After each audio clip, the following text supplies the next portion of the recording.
relacionamento virtual é bom, mas não é o suficiente. Queridos, nós estamos hoje vivendo num mundo virtual, aonde se a pessoa quiser, ele não sai de casa nem para fazer compra mais. Certo? Ele entra num aplicativo, encomenda o que ele precisa e a pessoa vai fazer a compra, vai colocar num carro ou numa moto e vai mandar entregar em casa. Hoje, queridos, as pessoas não precisam mais ir ao banco. Um aplicativo que a pessoa acessar, ela vê toda a conta bancária, ela usa um code que tem lá, ela consegue pagar os boletos, as contas, sem sair de casa. E a questão virtual também está levando as pessoas hoje até interpretar que para ser cristão não precisa mais ir na igreja. Queridos, acho que daqui a pouquinho vão inventar a Santa Ceia online. O pastor está aqui, né? Consagra o pão, simbolicamente coloca na frente da câmara, o irmão pega do outro lado, pela fé faz que participa. Oi? Não entendi. Velório online. Querido, relacionamento virtual na realidade não é relacionamento. Porque o que quer dizer a palavra relacionamento? A palavra relacionamento quer dizer relar. Você consegue relar em alguém online? Você consegue tocar em alguém online? Para dizer a grande verdade, a grande rede social tem se tornado uma grande farsa. A ponto que a pessoa está em casa se descabelando, arrebentando a coisa, está feia, tudo e tal. Aí ele resolve postar alguma coisa ali. Estampa um sorriso. Diante da câmara, no relacionamento online, você olha assim, parece que todo mundo está vivendo 100%. Parece que a vida está uma beleza para todo mundo. Você já viu foto feia das pessoas na rede social?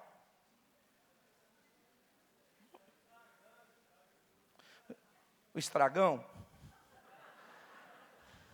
Você já viu foto feia postada? A pessoa bate uma foto, não ficou boa, deleta, bate outra, deleta, bate outra, deleta. Ela vai tentando até que uma fica boa. Irmão, eu quero falar para você que a câmera só bate a foto, ela não faz milagre. Não fique esperando uma ficar bem bonitinha.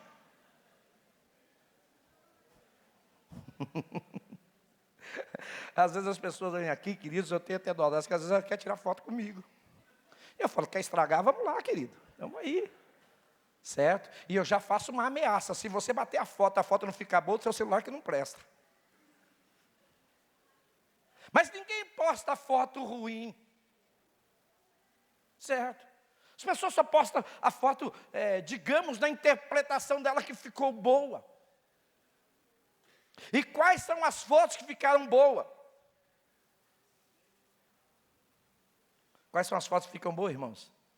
Aquela que você passa pelo aplicativo e corrige todos os erros que tem.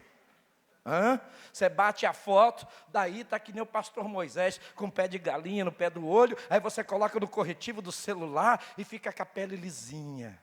Que mentira. Que falsidade. Que engano.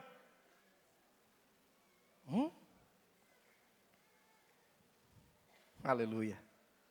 Querido, você quer saber realmente quem você é? Pega o espelho da sua casa e sem nenhum preparativo, para diante dele e tenta se reconhecer. Você sabia que tem pessoas que carregam traumas tão terríveis que não têm coragem de olhar no espelho? Tem pessoas que carregam marcas tão tristes, marcas tão pesadas que elas não têm coragem de ver o reflexo da sua própria imagem, o reflexo de quem realmente ela é.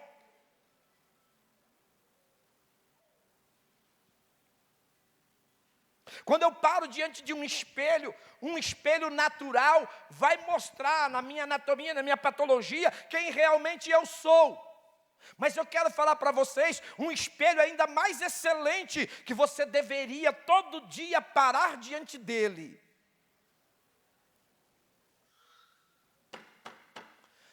Pega a sua Bíblia, analisa a sua vida e coloque a palavra de Deus como um espelho. E ela vai mostrar quem você realmente é.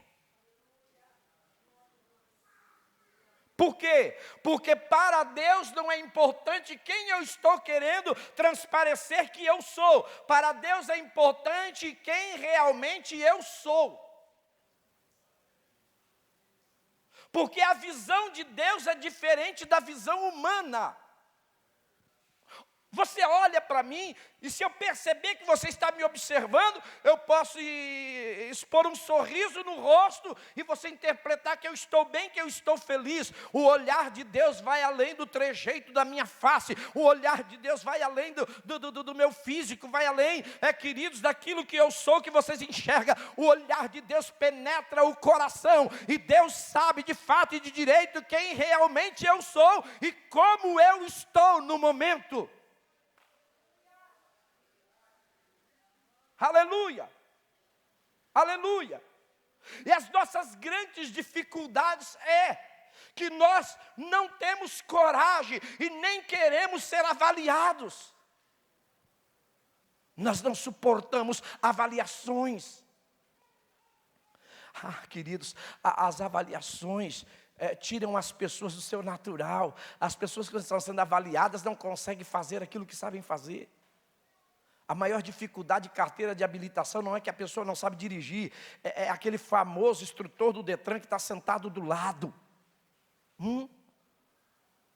Se a pessoa pudesse fazer o teste online, filmar tudo e mandar para o Detran, falar, olha como que eu dirijo, olha como que eu dou seta, olha como que eu faço a baliza, e mandar, sem estar ninguém assistindo, eu acho que o nível de aprovação seria maior, porque quando a pessoa sente que tem um cidadão que chega perto dela, que está olhando o que ela está fazendo, e que vai avaliar e dar uma nota para o que ela vai fazer, isto mexe com o psicológico, e a pessoa, queridos, acaba perdendo o controle psicológico, emocional, e não consegue fazer aquilo que sabe fazer. Aleluia. Então nós não temos muito emocional para sermos avaliados.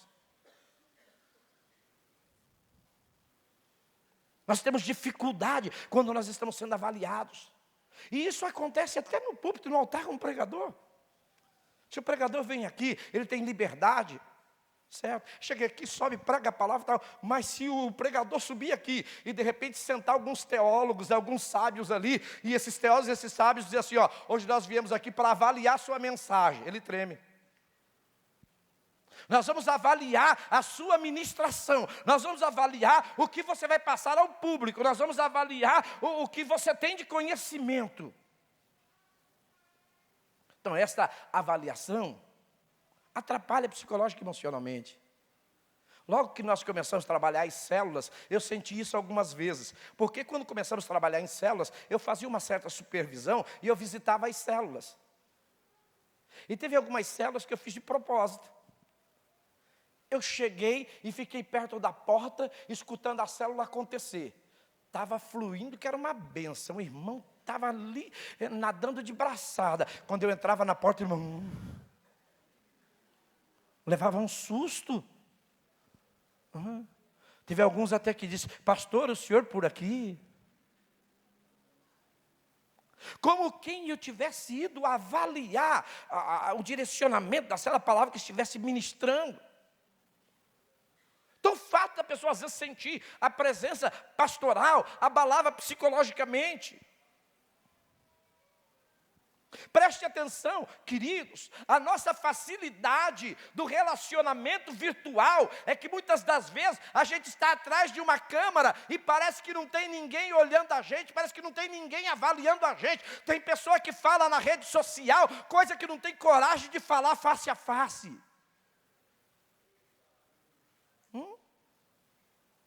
Ele olhar para alguém e falar algumas verdades, ele não tem coragem, mas sentar atrás de um teclado e deixar os dedos com a ponta vermelha, de tanto escrever, aí ele tem coragem de falar tudo e algo mais, e falar algumas barbaridades que não deveria falar, mas ele só tem essa coragem, porque ele não está enxergando o inimigo, ou o amigo, ou a pessoa que está na frente dele, a pessoa está lá do outro lado. Não é um relacionamento olho no olho, não é um relacionamento de toque, relacionamento é rela, é toca.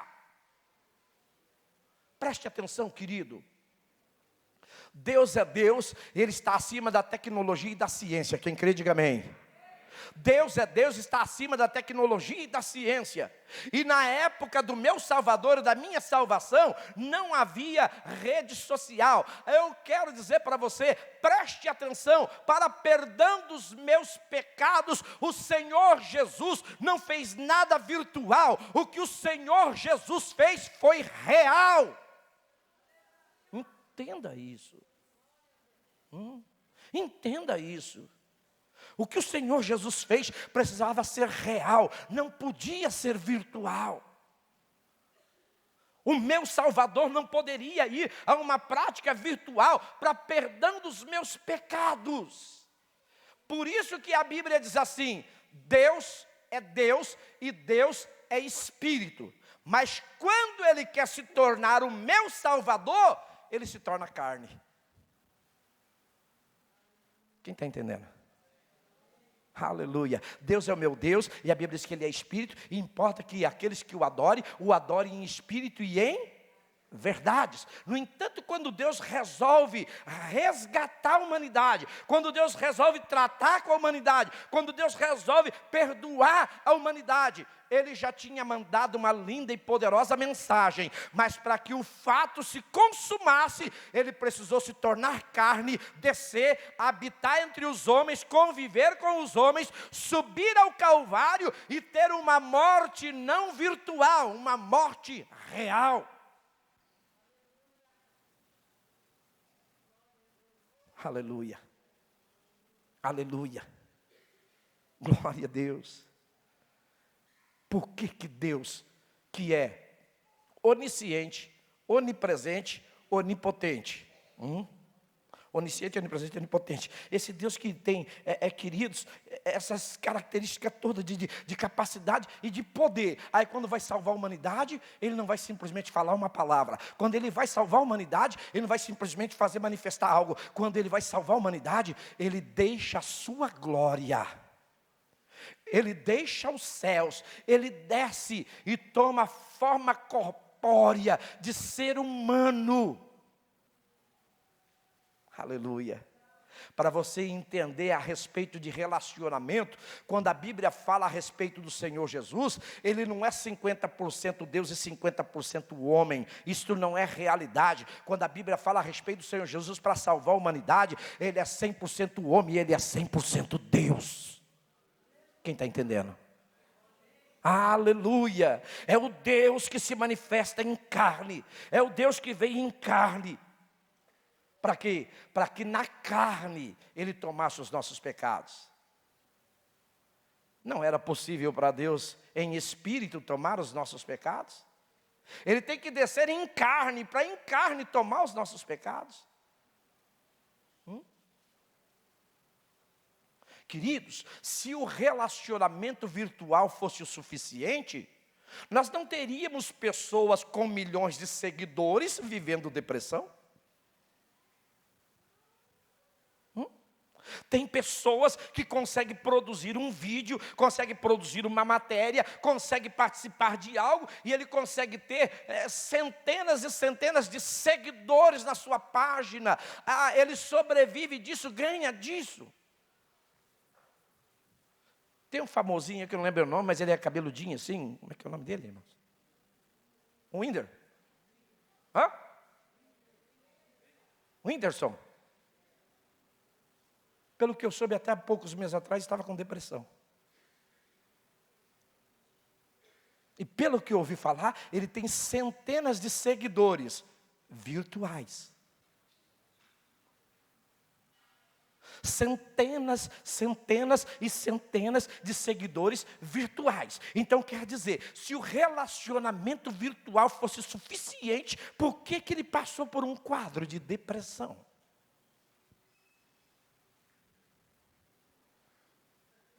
Que um dos fatores mais sérios do quadro depressivo é que a pessoa quer se isolar, ou ela sente solidão, ou ela quer ficar sozinha. Porque quantos cantores e artistas famosos do nosso meio secular têm vivido depressão? Por que alguns foram ao suicídio? Olha para cá, porque é possível estar hoje aqui, em meio a essa quantidade de pessoas que está aqui, e se sentir sozinho aí. Porque relacionamento não é estar no meio de pessoas. Relacionamento não basta estar no meio de gente. No mundo que nós estamos vivendo, um ser humano aborda o outro no meio de centenas e centenas de pessoas, agride, mata e rouba e ninguém faz nada. Tem 200, 300 pessoas em volta, mas ninguém se importa. A Bíblia fala a respeito de um homem que ficou muitos anos, à beira de um tanque. Um famoso tanque, que segundo a história bíblica, esse tanque, um anjo descia do céu, uma vez por ano, agitava a água e saía. Quando o anjo saía, o primeiro que caísse na água, seria curado de qualquer doença.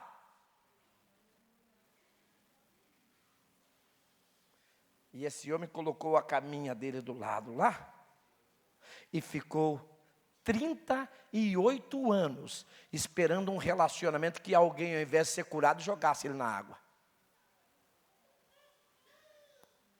38 anos de espera.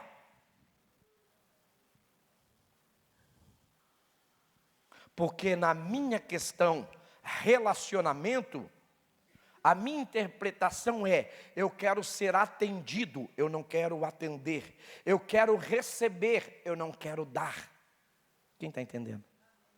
As minhas necessidades são mais importantes do que as necessidades do amigo, são mais importantes do que as necessidades do irmão. O que eu estou vivendo é mais sério do que todo mundo está vivendo. No meu relacionamento, da minha forma, eu crio o meu mundo particular, e tudo é eu, tudo é meu, tudo é para mim, é eu que mereço, é eu que tenho que ser, é eu que tenho que fazer, é eu que tenho que conquistar, é eu que tenho que chegar lá. Esse é o meu mundo particular. Olha para cá. A visão e a dimensão do relacionamento segundo plano e a vontade de Deus é quando eu consigo ter uma dimensão de visão. E esta visão não é humana. Esta visão tem que ser visão de fé. Esta visão tem que ser visão espiritual. É quando eu consigo olhar, querido, nem para o próximo, talvez nem no mesmo nível, mas que eu consigo olhar para ele e enxergar que a necessidade dele pode ser maior que a minha. Por quê? Porque o verdadeiro relacionamento é toque. Aí Jesus chegou na beira do tanque, olhou para aquele homem, e olha que pergunta sem sentido. Filho, quer ser curado? Não parece que a pergunta é meia... Se fosse algum sem educação de hoje, dizer, não, estou aqui 38 anos passando tempo. Se fosse alguns ignorantes de hoje, ia responder para Jesus, não, estou aqui só por acaso.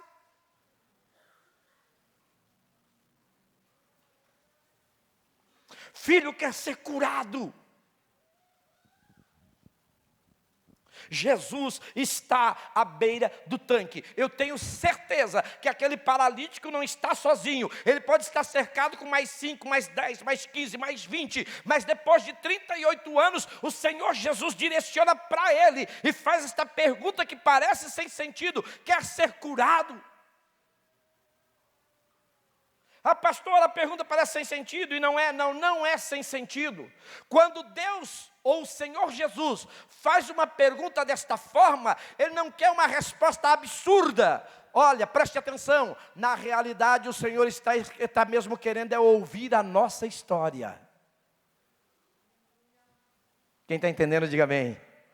A pergunta do Senhor, Ele quer ouvir a nossa história. Aquele homem rasga o coração e disse: Senhor, eu estou aqui sim porque eu quero ser curado. Mas deixa eu falar uma coisa para o Senhor. Olha, eu espero ano após ano, o anjo vem, agita a água e sobe. Quando eu penso em me mover pela minha debilidade, já caiu outro antes de mim, e eu tenho que esperar o próximo ano o anjo descer para tentar uma nova oportunidade. Aquele homem compartilha a sua história. Presta atenção, quando o Senhor pergunta que quer ser curado, e aquele homem compartilha a sua história, Jesus não está virtualmente, Jesus está presente. E quando Jesus ouve aquela história daquele homem, está se desenvolvendo um relacionamento.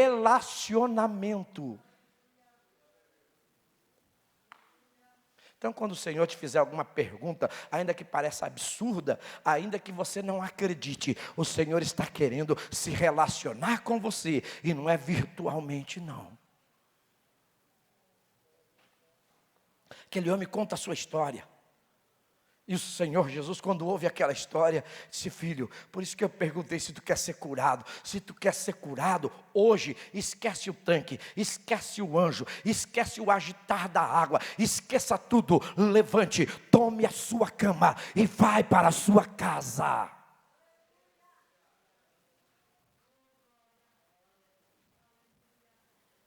O nosso nível de aproveitamento poderá ser segundo a intensidade de como nós nos relacionamos.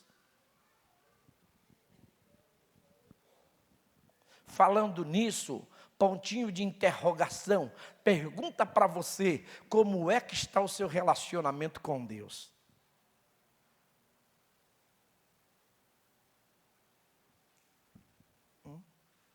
Deixa eu falar uma coisa para você. Sabe quando Jó, de fato e de direito, conheceu o Senhor? Quando ele passou pelos piores sofrimentos da sua vida. Quando ele se tornou um homem que de ter tudo não tinha mais nada. De ser alguém não era mais nada. Um homem que se torna desprezado pela família e pela própria esposa. Um homem que ouve da mulher com quem ele viveu: amaldiçoa o teu Deus e morre. Na pior crise de Jó, ele conheceu quem é o Senhor. Levanta a cabeça e olha para cá. Sabe por quê? Porque na pior crise, talvez o único verdadeiro e leal amigo que vai te sobrar vai ser o Senhor.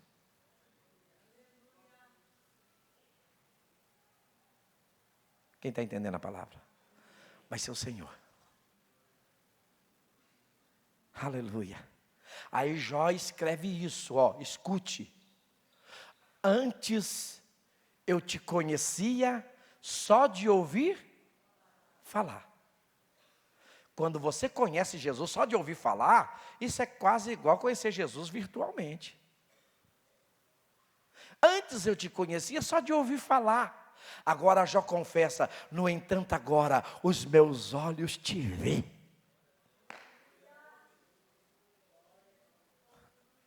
Aleluia, aleluia. O quanto mais e quando mais eu sinto Deus, não é quando o mar está calmo, eu vou sentir Deus mesmo. É se o mar se tornar revolto, é se a tempestade soprar, é se o vento soprar, é se o inferno se levantar, é se o diabo quiser me matar, é se o inimigo quiser acabar comigo. É neste momento que eu vou sentir que Deus não é virtual, eu vou sentir a mão dele presente.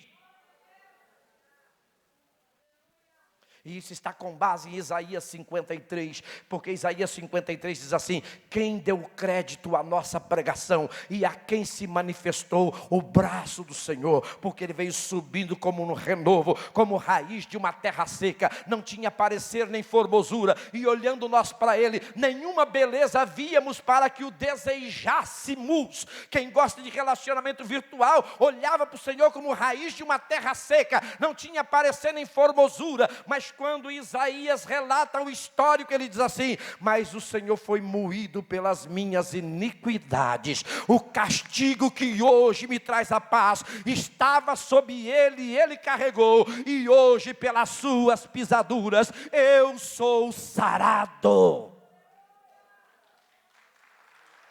Como está o seu relacionamento com Deus? Como está o seu relacionamento com o Senhor? Muitas das vezes, eu estou ministrando para nós, muitas das vezes nosso relacionamento com Deus fica tão esporádico, tão demorado, tão vago, que quando eu vou chegar diante de Deus, eu me sinto de apresentar.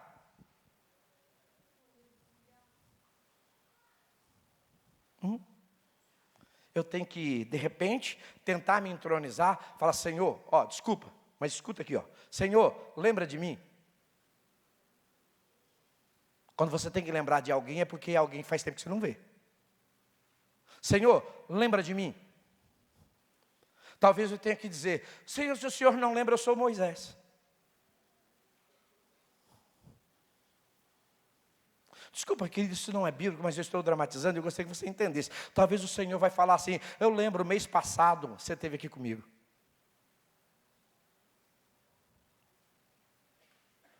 O ano passado eu acho que eu conversei com você.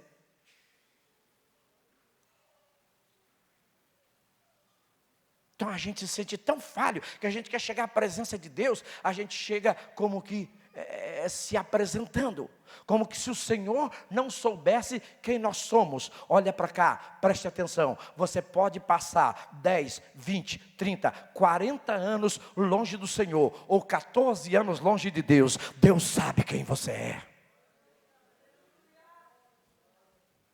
Deus sabe quem você é.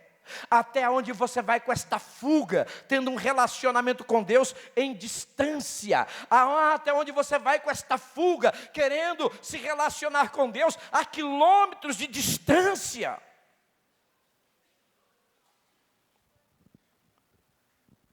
Preste atenção, Ele te ama. E pela fé quero dizer, Ele não desistiu de você. Você pode fugir 1 ano, 2 anos, 3 anos, 4 anos, 5 anos, mas um dia Ele vai te pegar. E um dia Ele vai te chamar, e um dia Ele vai te cobrar, e um dia você estará no vale de Jaboque, face a face com Ele. E quando você estiver no vale do Jaboque, face a face com Ele, não será um relacionamento virtual. O Senhor duramente perguntará: quem é você?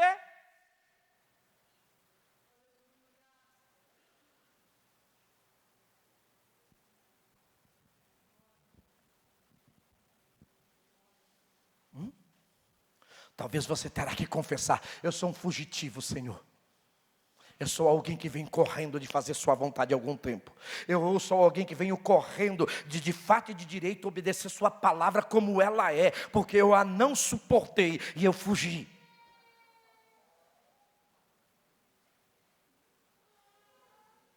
Talvez você vai ter que dizer: Senhor, tu sabes quem eu sou, mas eu sou Moisés, aquele que matou um homem lá no Egito, e já faz aqui em torno de 40 anos que eu estou com meu sogro aqui no deserto de Midian, pastoreando as ovelhas do meu sogro, trabalhando secularmente. E o Senhor fala assim: e eu te chamei, te escolhi para você trabalhar secularmente ou para você cuidar das coisas do meu reino?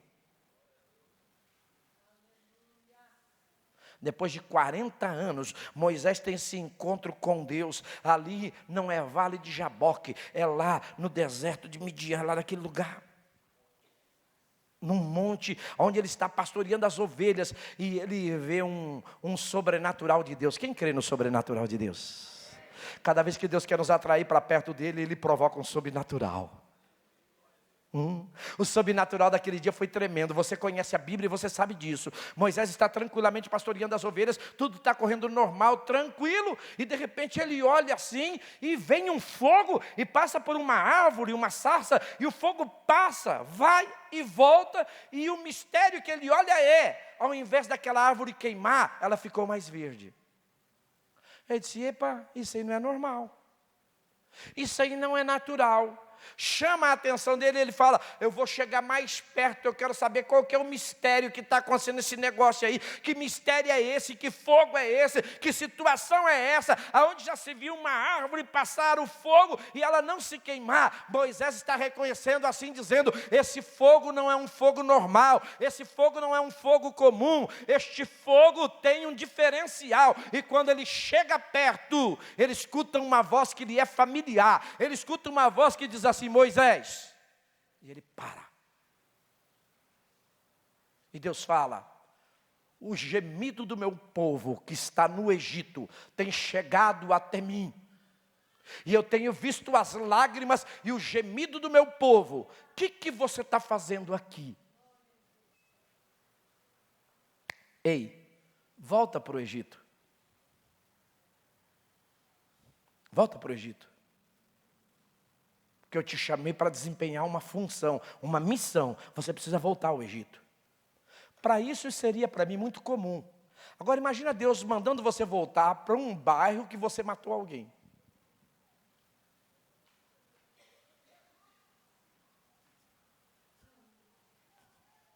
Imagina Deus mandando você voltar, deixando um pouco Moisés do lado, para um lugar que você tapeou alguém, você enganou alguém.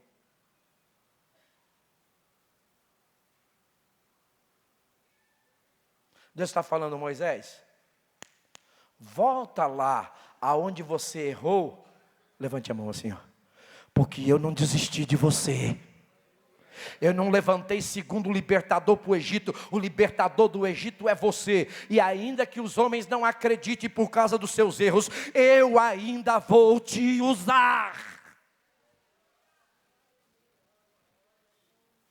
Moisés tem um estreito relacionamento com Deus. Naquele dia, ele ouve a voz de Deus, e Deus trata duramente com ele, e Deus fala, volta, volta lá.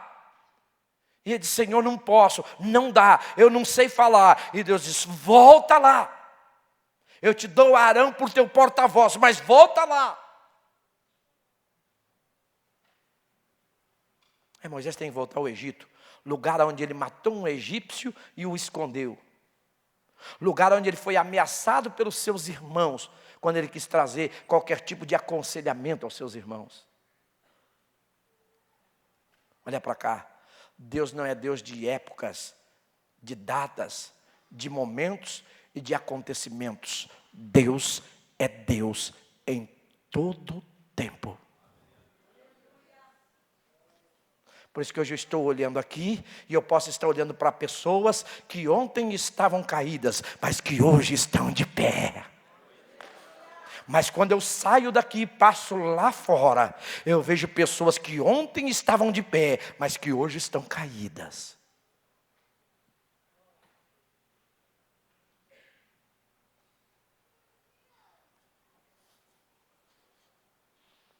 Queridos, o fator virtual não é tão funcional assim, que a oração tem poder, mas a oração por si só não consegue resolver tudo. Muita gente está falando, pastor, eu tenho orado e Deus não tem respondido. E eu vou falar para você por que Deus não tem respondido. Quem quer ouvir, diga amém. Deus não tem respondido porque você tem que se tornar a resposta da sua oração. E qual que é a resposta da sua oração? A resposta da sua oração é ora e age. Ora, ação. Pega a oração e divide. Ora, ação. Oração, ora, ação. Você tem que orar e agir. Levante a mão mais uma vez. Porque o justo viverá da fé, e se ele recuar, minha alma não tem prazer nele. Se você orar e não desenvolver a fé em agir, você fica só na oração e vai ficar esperando Deus fazer o que você tem que fazer. A gente fica tão feliz quando ouve a parábola do bom samaritano que socorreu aquele ferido. Eu pergunto para você, se Deus quisesse, Ele mesmo não poderia operar um milagre e socorrer aquele homem ferido? Sim. Só que Deus quer deixar uma história para a igreja.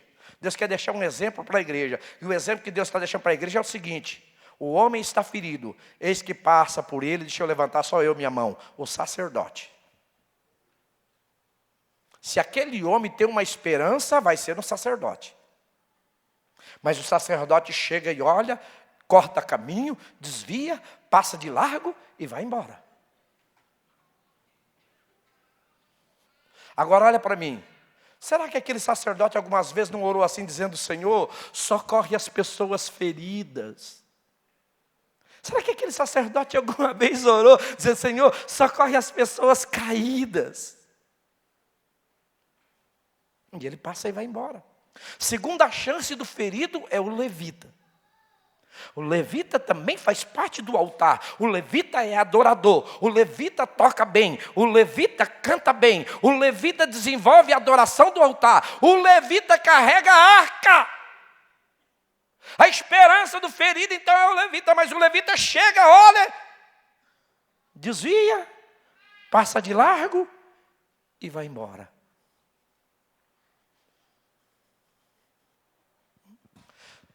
Talvez, não é bíblico, talvez o sacerdote e o levita possa ter falado: eu vou chegar em casa e vou orar para aquele homem.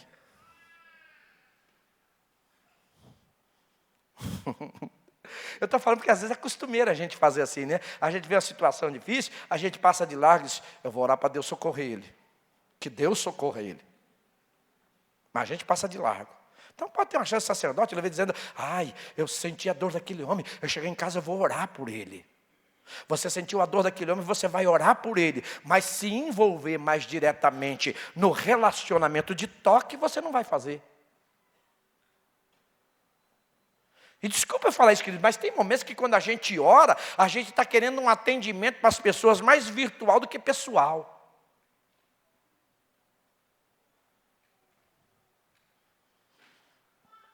Aí desce aquele que aquele homem talvez jamais tivesse esperança. O samaritano. Que se você estudar a história, não tem muito a ver com esse tipo de situação. Mas ele passa a ser conhecido até então, mudando a história, como bom samaritano. Por que é conhecido como bom samaritano?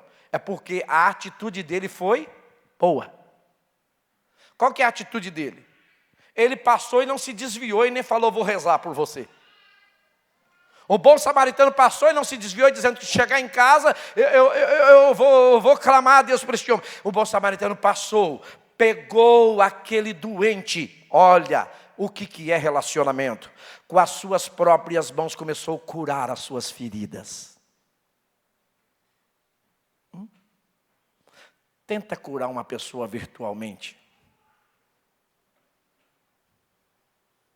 Aquele bom samaritano se envolve, ele pega aquele homem, ele abraça aquele homem, ele começa a tomar do seu unguento, e ele começa a colocar do seu óleo, do seu unguento sobre as feridas daquele homem, com amor e carinho. Ele pega aquele homem, coloca em cima do seu meio de transporte, e ele vem puxando pela própria mão. O doente anda no lugar do samaritano, e ele está caminhando e conduzindo o doente, levando até um lugar de socorro. E chegando lá, ele deixa e fala: cuide dele, eu já dei os primeiros cuidados, mas cuide dele, e eu estou pagando pelo cuidado dele, e se faltar na volta, eu vou restituir o prejuízo. E a Bíblia pergunta assim: quem foi o próximo deste homem?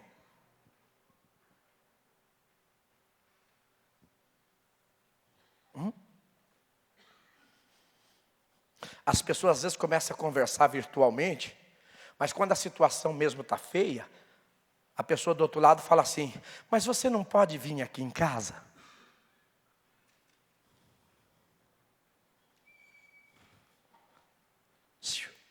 Você já ouviu falar de algum relacionamento virtual gerar filhos?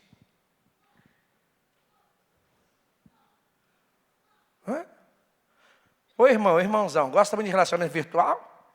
Abandona o relacionamento físico com a sua esposa, começa a relacionar com ela só virtualmente.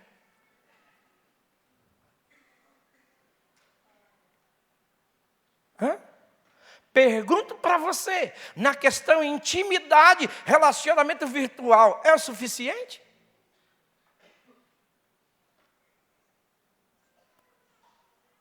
Que isso, pastor? Bateu a cabeça? Tá louco?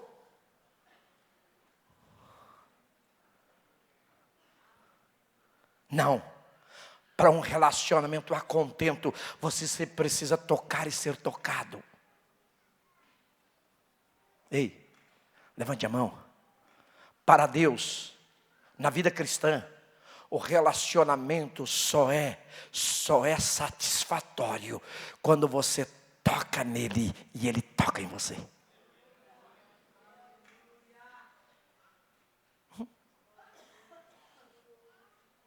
Por isso que o salmista é repetitivo no relato e diz assim: alegrei-me quando me disseram, vamos. Repetitivo, vamos à casa do Senhor. Ele não fala uma vez, ele é repetitivo, fala, vamos à casa do Senhor.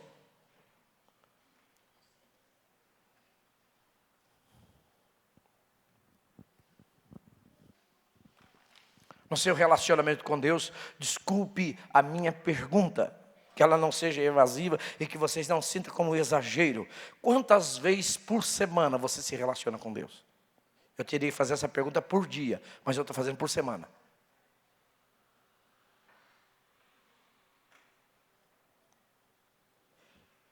Ah, pastor, eu relaciono com Deus toda segunda-feira. Eu venho aqui na igreja. Todo domingo de celebração eu me relaciono com Deus.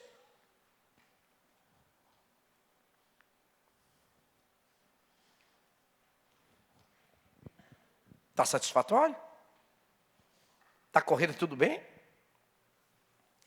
Desde o princípio, o relacionamento de Deus com o homem sempre foi estreito. Quem está me entendendo, diga amém. Quando ele criou a raça humana e colocou Adão no jardim do Éden, Adão estava no plano perfeito de Deus de eternidade e ainda não havia pecado sobre ele. Quantas vezes por semana descia o jardim para conversar com o homem? Todo dia. A Bíblia diz que todo dia, à viração do dia, Deus descia ao jardim e se relacionava e conversava com Adão, como eu estou conversando com vocês.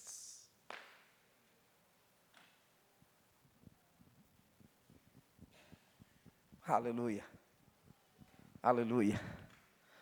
Nossa vida, nosso dia a dia tem se tornado uma correria, compromissos e falsos compromissos e tantas coisas que nós temos confessado com a nossa própria boca que nós não temos tido tempo para Deus.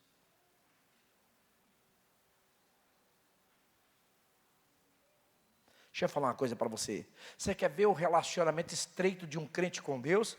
É ele passar luta. Ele ter necessidade. Tem pessoas que quando está vivendo um momento de crise intensa e dificuldade, se você falar para ele, irmão, tem culto segunda, ele fala, eu vou. Tem terça, eu vou de novo. Quarta de manhã, estou lá. Quinta tarde, vou.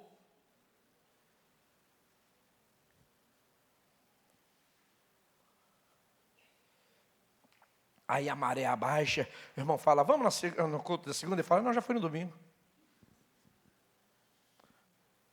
Eu já cumpri meu compromisso de religioso. Eu fui na missa das 6, no culto das 7, no culto do domingo. Tá bom. Afinal de contas eu não sou nem carola nem pastólatra. Eu não quero viver a barra da saia do padre, mas também não quero viver embaixo da aba do terno do pastor.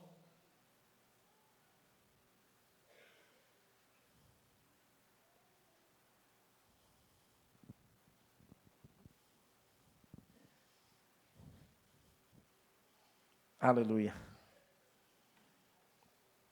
Glória a Deus. Quem está sendo abençoado? Amém. Alguns anos atrás eu tive uma conversa muito agradável e séria com uma irmã. Uma irmã que começou a frequentar a igreja. E naquela época os cultos terminavam lá na casinha ou lá embaixo, o culto terminava 10, 10h20, 10h30. Teve alguém aqui que participou de culto que terminou quase 11 horas? Teve culto que terminou quase 11 horas. E essa irmã, quando chega recente na igreja, cheia de problema, cheia de luta, cheia de dificuldade, cheia de situação, acabava o culto, ela não ia ir embora sem falar comigo e eu fazer uma oração pessoal para ela. E Deus abençoou aquela irmã. Ixi, restaurou saúde, restaurou família, abençoou finança. Aquela irmã abençoada, totalmente abençoada. Passou alguns anos, essa irmã me procura um dia, no final do culto, e com a cara bem feia. Já era feia, mas mais feia do que era.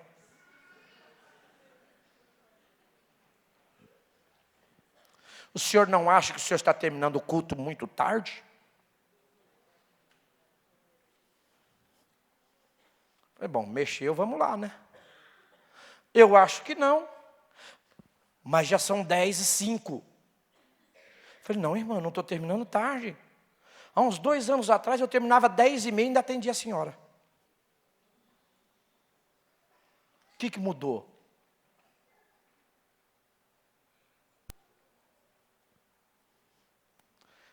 Querido, fique tranquilo, isso aqui não é palavra direcionada para ninguém não, viu?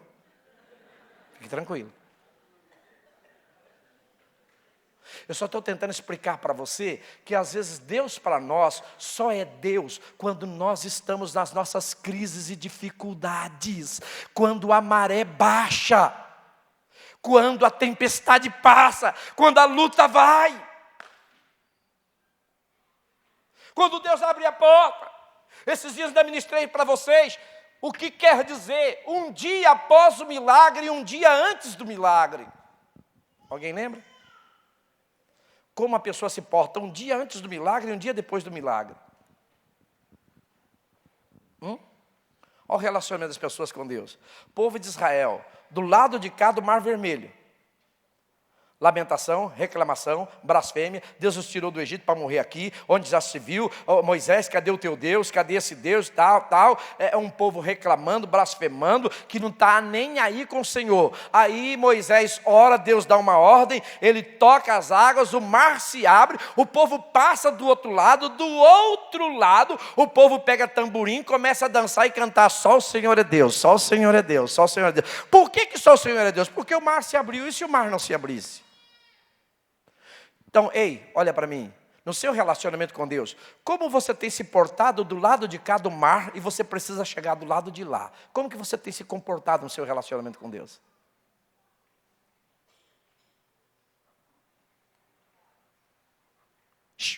Tem gente que do lado de cá do mar, antes do mar se abrir, começa a falar assim, pastor, eu acho que Deus não olha mais para mim.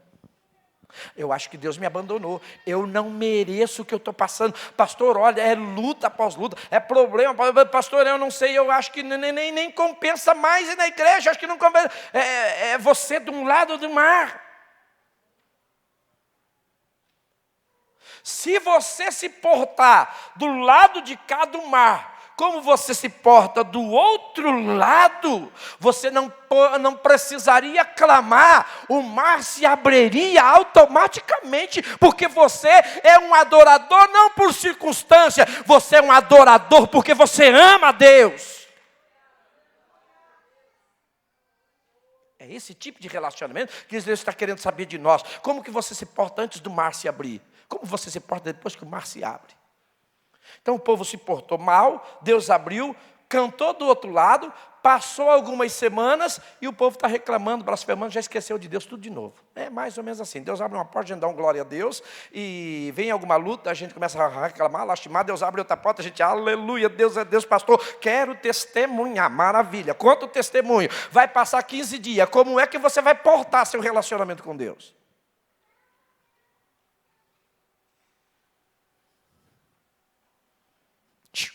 Deus não é Deus de longe, Deus é Deus de perto. Aleluia.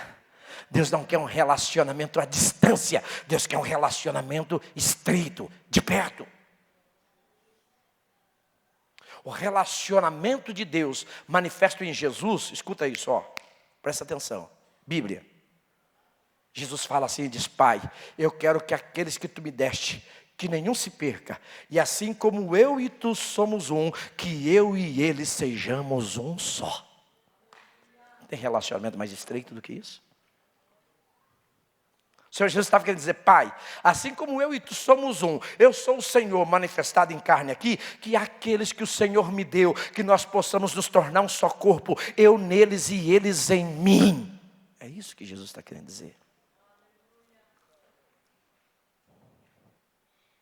Fique em pé, por favor, que parece que você está congelando com o vento.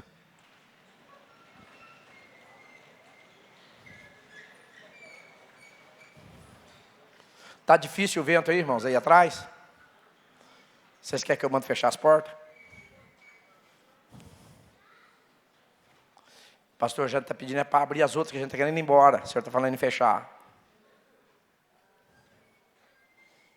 Ah, você não entendeu. A vontade de Deus, em alguns momentos que a gente chega e entroniza diante dele, a vontade de Deus é fechar as portas e falar: filho, fica aqui.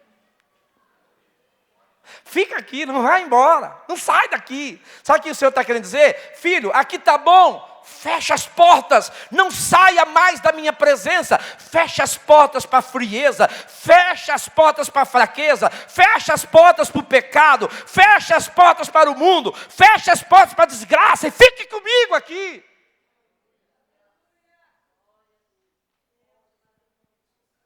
Deus está cansado que a gente entra, entroniza, recebe, sai e não relaciona mais com Ele. De repente volta de novo, entra e fica diante de Deus, sai e parece que não o conhecemos mais e Ele não nos conhece. Pai, que eu e Ele sejamos um só, em todo lugar e em todo tempo.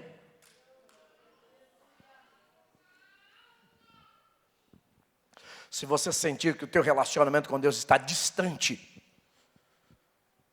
não leve a mal, mas você precisa se converter. Não, pastor, eu já sou convertido e batizado.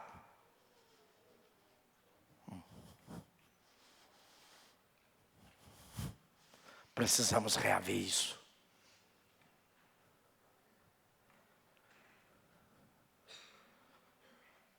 A Bíblia chama que o relacionamento do crente com Deus é como o noivo e a noiva.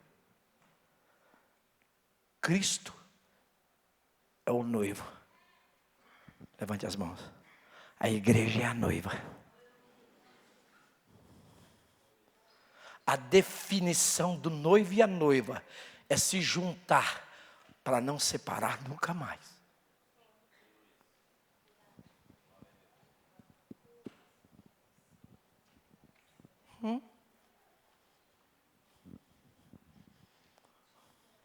Fala para sua mulher: a gente vai continuar casado, mas se eu for vir em casa aqui só a cada 6 meses, tá bom? Fala para ela.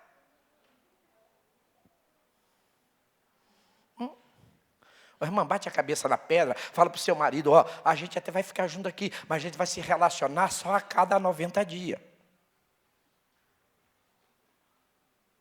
É funcional isso? Não. O homem aceita isso? Não. A mulher aceita isso? Não. Por que Deus tem que aceitar?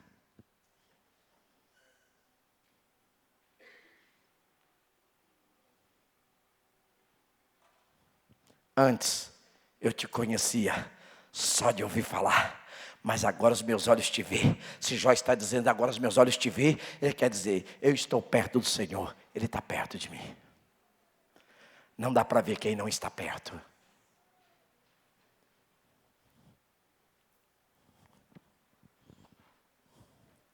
Feche os seus olhos.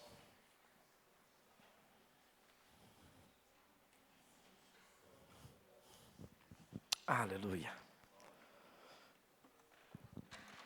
Tu és o Senhor da igreja. Tens todo o poder.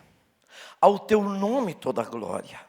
O Senhor nos conhece no nosso dia a dia, nossa noite, nossas madrugadas. O Senhor sabe, conhece o que fazemos, o que pensamos, como agimos. Tu és Deus tremendo, onisciente, onipresente, onipotente. Pai amado, leva-nos a reconhecer a necessidade a cada dia de nos quebrantarmos, de nos jogarmos aos teus pés, de clamarmos misericórdia.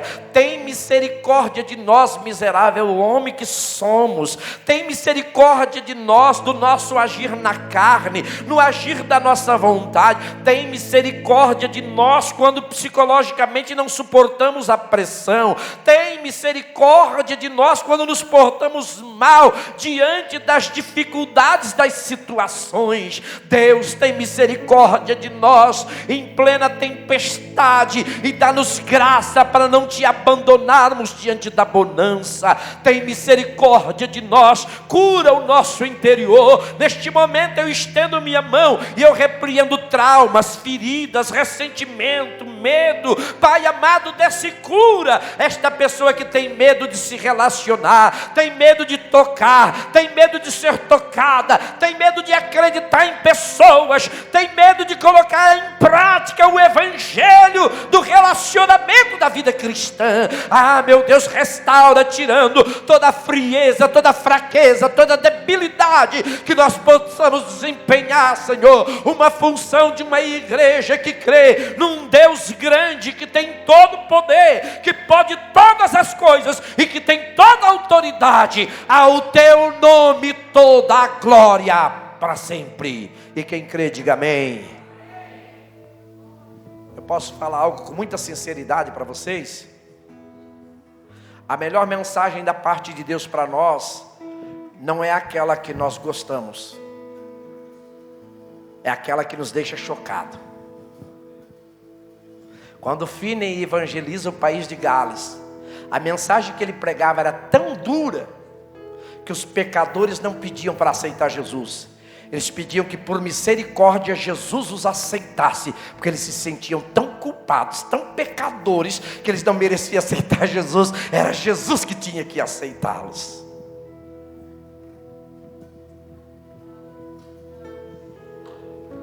O bom da mensagem é quando você deita à noite e ela fica remoendo dentro de você e tentando dar direcionamentos para a sua vida. Porque o sacerdote não foi levantado para te agradar, o sacerdote foi levantado para fazer a vontade de Deus.